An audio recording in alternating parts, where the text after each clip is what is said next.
hello friends সকলক নমস্কাৰ জনাও আসাম পেপাৰ চেনেল চাই থকাৰ বাবে আজি তোমালোকৰ আগত লৈ আহিছো বিএ থাৰ্ড সেমিষ্টাৰৰ যেটো তোমালোকৰ কোৰ সাবজেক্ট আছে হিষ্টৰী গুৱাহাটী ইউনিভাৰ্সিটি আন্ডাৰত থকা যেটো কোৰ সাবজেক্ট হিষ্টৰী সাবজেক্টৰ চেপ্টাৰ নম্বৰ 3 ৰ কিছুমান ইম্পৰ্টেন্ট কোৱেশ্চন আনসাৰ আলোচনা কৰিম 1 to 5 মাৰ্কছৰ যাতে তোমালোকৰ ফাইনাল এক্সামিনেশন বা চূড়ান্ত পৰীক্ষাৰ কাৰণে লৈ আহিছো 2024 বৰ্ষৰ ফাইনাল এক্সাম 2024 ৰ কাৰণে লৈ আহিছো তো তোমালোকে চাই লোৱা কোন কেইটা তোমালোকৰ এক্সামৰ কাৰণে very ইম্পৰ্টেন্ট হয় আৰু ইয়াৰ আগত আলোচনা কৰিছো এই সাবজেক্টৰ প্ৰথম চেপ্টাৰৰ কোৱেশ্চন আনসাৰ ইতিমধ্যে আলোচনা কৰিছো এই ভিডিও ডেসক্ৰিপচনত লিংক দিয়া আছে চাব পাৰা তো আহা তোমালোকে তৃতীয় নম্বৰ চেপ্টাৰৰ কোৱেশ্চন কেইটা চাই লোৱা লোকৰ প্ৰথম কোৱেশ্চনটো হল important question number 2 final examination 2024 ৰ কাৰণে ৰঞ্জিত সিং কোন আছিল তো উত্তৰটো হল যে ৰঞ্জিত সিং শিখসকলৰ নেতা আছিল তো ৰঞ্জিত সিং আছিল শিখসকলৰ নেতা এইটো চাই যাবা ইম্পৰ্টেন্ট হয় কোৱেশ্চন নম্বৰ 3 টো হল যে কোন চনত ৰঞ্জিত সিংৰ মৃত্যু হৈছিল তো ইয়াৰ উত্তৰটো হল যে 1839 খ্ৰীষ্টাব্দত তেওঁৰ মৃত্যু হৈছিল তো 1839 খ্ৰীষ্টাব্দত ৰঞ্জিত সিংৰ মৃত্যু হৈছিল এইটো চাই যাবা পৰীক্ষাৰ কাৰণে আৰু কোৱেশ্চন নম্বৰ 4 টো হল যে লৰ্ড বেন্টিংকৰ তিনিবিধ সামাজিক সংস্কাৰৰ নাম লিখা তো লৰ্ড বেন্টিংকৰ তিনিবিধ সামাজিক সংস্কাৰৰ নাম হল যে সতীদাহ প্ৰথা নিবাৰণ আৰু 2 নম্বৰটো আছে শিশুবধ প্ৰথা ৰোধ আৰু শেষৰটো হল যে নৰবলি প্ৰথা বন্ধ কৰা তো তিনিটা হল যে সতীদাহ প্ৰথা নিবাৰণ শিশুবধ প্ৰথা ৰোধ আৰু নৰবলি প্ৰথা বন্ধ কৰা very ইম্পৰ্টেন্ট কোৱেশ্চনটো চাই যাবা আৰু হল কোৱেশ্চন নম্বৰ 5 টো হল যে শতক বিলোপ নীতি কোন আৰম্ভ কৰিছিল তো লৰ্ড ডেলহাউসে শতক বিলোপ নীতি আৰম্ভ কৰিছিল অত্যন্ত গুৰুত্বপূৰ্ণ হয় 5 নম্বৰ কোৱেশ্চনটো যে শতক বিলোপ নীতি কোন আৰম্ভ কৰিছিল লৰ্ড ডেলহাউসে আৰু হল question number 8 important question number 8 যে ব্ৰাহ্মীয় সমাজৰ প্ৰতিষ্ঠাতা কোন আছিল ৰাজা ৰামমোহন ৰায় আছিল ব্ৰাহ্মীয় সমাজৰ প্ৰতিষ্ঠাতা আৰু কোৱেশ্চন নম্বৰ 9 যে ব্ৰাহ্মীয় সমাজ কেতিয়া প্ৰতিষ্ঠা হৈছিল 1828 খ্ৰীষ্টাব্দত ৰাজা ৰামমোহন ৰায়ে ব্ৰাহ্মীয় সমাজ প্ৰতিষ্ঠা কৰিছিল very ইম্পৰ্টেন্ট কোৱেশ্চন নম্বৰ 9 যে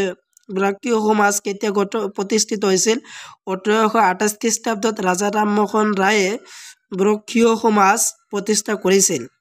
তো এই প্লেক আছিল তোমালোকৰ ইম্পৰ্টেন্ট কোৱেশ্চন আনসাৰ আৰু আছে ভিডিও একলৈ চাই থকা আৰু হল তোমালোকৰ নেক্সট কোৱেশ্চনটো হল যে কোৱেশ্চন নম্বৰ 10 অন মাৰ্কৰ কোৱেশ্চন যে কোন চনত বিধৱা বিবাহ আইন প্ৰণয়ন কৰা হৈছিল তো উত্তৰটো হল যে 1829 চনত বিধৱা বিবাহ আইন প্ৰণয়ন কৰা হৈছিল very ইম্পৰ্টেন্ট কোৱেশ্চনটো আৰু হা তোমালোকে চাই লোৱা যে সম প্ৰশ্নটো 2 মাৰ্কৰ কোৱেশ্চনটো চাই লোৱা পৰীক্ষাৰ কাৰণে যে কোৱেশ্চন নম্বৰ 1 টো চাই যাবা যে ৰাজা ৰামমোহন ৰায়ৰ বিষয়ে এটি চমুটুকা লিখা very ইম্পৰ্টেন্ট তো ৰাজা ৰামমোহন ৰায়ৰ বিষয়ে চমুটুকা আহিব পাৰে তো এইটো চাই যাবা 2 মাৰ্কৰ কাৰণে very ইম্পৰ্টেন্ট তো ইয়াৰ উত্তৰটো হল যে ৰাজা ৰামমোহন ৰায় যাক আধুনিক ভাৰতৰ পিতৃ বুলি গণ্য কৰা হয় তো ইয়াত এটা শৰ্ট কোৱেশ্চন আছে তোমালোকৰ সম প্ৰশ্নটো হ'ব পাৰে যে আধুনিক ভাৰতৰ পিতৃ বুলি কাক গণ্য কৰা হয় বা কাক কোৱা হয় তো এৰ আনসাৰটো হ'ব যে ৰাজা ৰামমোহন ৰায়ক আধুনিক ভাৰতৰ পিতৃ বুলি কোৱা হয় very ইম্পৰ্টেন্ট এটো চাই যাবা যে আধুনিক ভাৰতৰ পিতৃ বুলি কাক গণ্য কৰা হয় ৰাজা ৰামমোহন ৰায়ক আৰু তোমালোকে গোটেই আনসাৰখিনি তোমালোকে চাই লোৱা আৰু আছে ইয়াৰ নেক্সট কোৱেশ্চনটো হল যে শতক বিলোপ নীতি বুলিলে কি বুজায় অত্যন্ত গুৰুত্বপূৰ্ণ কোৱেশ্চন নম্বৰ 2 যে শতক বিলোপ নীতি বুলিলে কি বুজায় very ইম্পৰ্টেন্ট কোৱেশ্চনটো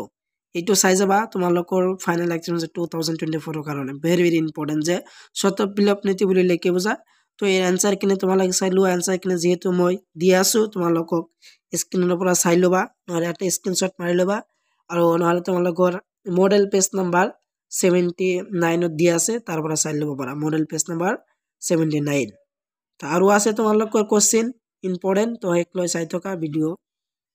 আৰু এটা তোমালোকৰ ইম্পৰ্টেন্ট কোৱেশ্চন আছে যে চমুটকা লিখা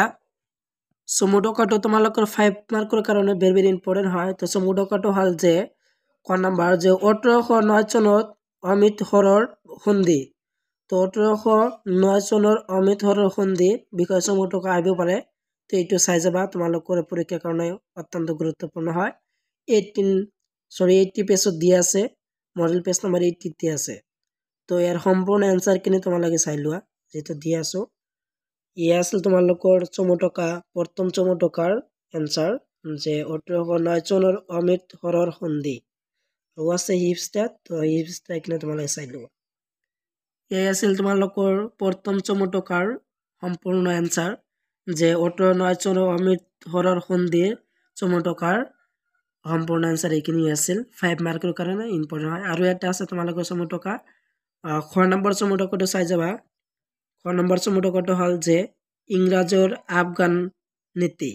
এইটো চাই যাব পাৰা এইটো ইম্পৰ্টেণ্ট হয় যে ইংৰাজৰ আফগান নীতি এইটো চাই লোৱা এই আছিল এনচাৰ এইখিনি আছিল এনচাৰ খ নম্বৰৰ চমুটকাৰ 5 মাৰ্কৰ কাৰণে ইম্পৰ্টেণ্ট হয় চমুটকা দুটা চাই যাবা তো আজিৰ ভিডিও এইখিনি আছিল সম্পূৰ্ণ ভিডিও চাই থকাৰ বাবে তোমালোকক সকলোকে ধন্যবাদ জনাওঁ